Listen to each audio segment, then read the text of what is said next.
আমরা আজকে এসেছি শহীদদের কবর জিয়ারত করার জন্য।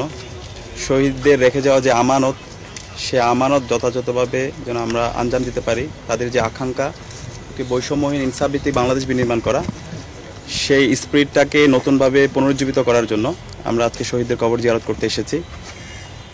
এবং আপনারা জানেন, আমরা নির্বাচিত হওয়ার পর থেকে সারা দেশের মানুষ আমাদের জন্য দোয়া করছে। এবং গতকালকে আমরা কর্মসূচি দিয়েছিলাম শহীদ পরিবারের সাথে সাক্ষাৎ করা, শহীদদের কবর জিয়ারত করা। তো আমরা আমাদের জায়গা থেকেও সকল শহীদ পরিবারের কাছে যাওয়ার জন্য চেষ্টা করব, ফোনে কথা বলার চেষ্টা করেছি। মূলত শহীদদের আকাঙ্ক্ষা লালন করাই আমাদের উদ্দেশ্য। এবং জুলাই বিপ্লবে যে 2000 ভাই বোন শহীদ হয়েছে, এই প্রত্যেকটা পরিবারেই আমাদের পরিবার।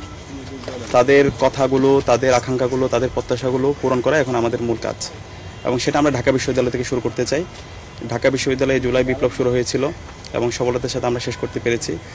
এবং এই ঢাকা বিশ্ববিদ্যালয়ে আমরা শহীদদের আকাঙ্ক্ষা, একটি বৈষম্যহীন ইনসাফভিত্তিক বাংলাদেশ বিনির্মাণের চমৎকার একটা নমুনা আমরা হাজির করতে চাই এবং এটা সারা দেশে ছড়িয়ে দিতে চাই। আমরা সারা দেশের সকল শহীদ পরিবারের কাছে দোয়া চাই, মুক্তিকামী ছাত্র জনতার কাছে দোয়া চাই, যেন আমরা আমাদের উপর যে আমানত অর্পিত হয়েছে, সে আমানত যেন আমরা যথাযথ হক আদায় করতে পারি। আমরা এই আমানত, এটা আল্লাহর কাছে আমাদেরকে জবাবদিহি করতে হবে। এবং এর পাশাপাশি সকল শিক্ষার্থীরা আমাদেরকে যে কোনো বিষয়ে, যে কোনো সময় তারা আমাদেরকে প্রশ্ন করতে পারবে।